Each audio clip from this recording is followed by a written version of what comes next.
Hello, Sheer Lab. This is a video about LinkedIn, and we're going to start with how to ask for a recommendation on your LinkedIn profile.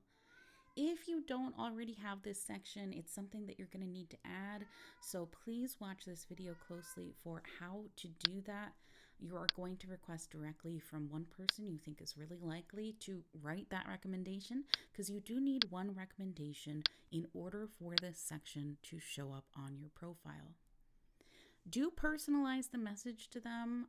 While you can send this via email, it's also helpful to send them directly via LinkedIn.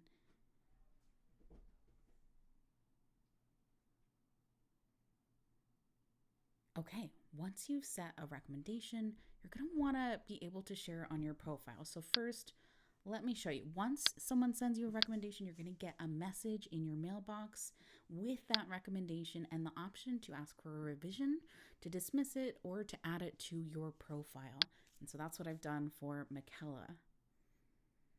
Once the recommendation is there, you can ask for another one, you can give a recommendation, but you also have this kind of back end where you can turn it off. You can choose what recommendations are most important for your profile now.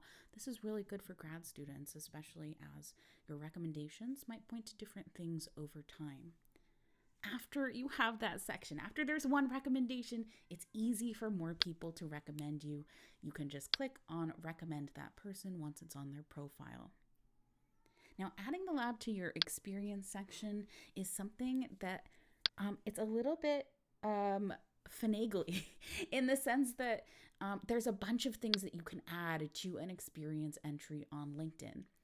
So what you're seeing now is how to add an experience if you don't already have this on your profile, like if you're this is your first time making your LinkedIn profile. But if you already have an experience section, you can use the plus button to add the experience. Type in your title. Sometimes people choose the type of employment, but honestly, I typically leave that blank. So when you type in the Sheer Lab, it will not show up. Well, when you type in the full name, the Sexual Health Equity Empowerment Research Lab, it does show up. You're going to click on that and make sure that that little logo appears. Put in the dates of your employment, add the location. That can be helpful for networking. And then sometimes people choose on-site or hybrid, but again, location type's not required. I have written a few notes here about what to share in your experience section. 1 to 2 sentences about the lab, what's the mission, who do you help? These things will help people who are totally unfamiliar with you, with your research, know a little bit about what you're doing in this position. Before they care about what you're doing, they need to know what the lab is about. And so that is the goal of the first couple sentences. Then you might share a little bit about what you do. Some people prefer a bulleted list. So use dashes rather than pasting in a special character. I know some people like the look of the middle dot, but actually every single time that a screen reader reads it, it is like middle dot space.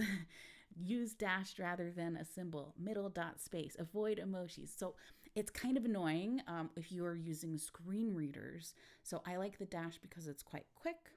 And it is not a special character. It's something right on the keyboard.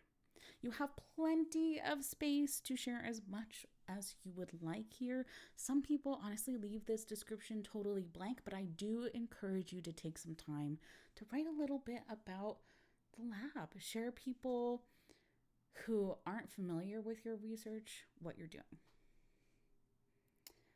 Profile headline. I usually just leave this as is, but I'm pointing it out because I want you to know that if you do edit this section, it will change it at the top of your LinkedIn profile. So I typically leave this blank or leave this as is and do not change it. Even though I changed it in this video, this is not my new LinkedIn headline. I promise you. Now, LinkedIn's going to ask if you want to add skills to your experience entry. Honestly, there's a whole section for that on your LinkedIn profile, so I don't typically add skills to each individual entry, but I do add media. Definitely add the Sheer Lab website as a media to your entry. And you can add other types of media. So if you end up doing a PDF or a report, or you are maybe mentioned in a blog post on the university website. Those are all things that could be added as media here. Ooh, so I want to mention that once you've added media, you'll notice that the little logo no longer appears next to this company. We want to be sure to add it back in, and that's as easy as clicking on it and making sure that it shows up. If you are no longer working at the lab, you can add an end date, but otherwise, you are good to hit save. Let's look at how it appears on Dr. Coudre's profile. So I really like that when we do double check that the logo appears on the entry, it means that it's actually linkable to the page. It's not just like a random entry. It has this whole connection that is already being posted on. You can also connect it to the lab website, which I love. You can connect it directly to the projects that you are working on. So I'll be sure to share all of these little thumbnails with Dr. Coudre so you have access to them. I just love how it shows up on your profile. It's something that's much more engaging than something that's blank. Oh, also, once you do this, you are in network with the other people who are in the lab. Best wishes for your LinkedIn profile. I'm excited for you.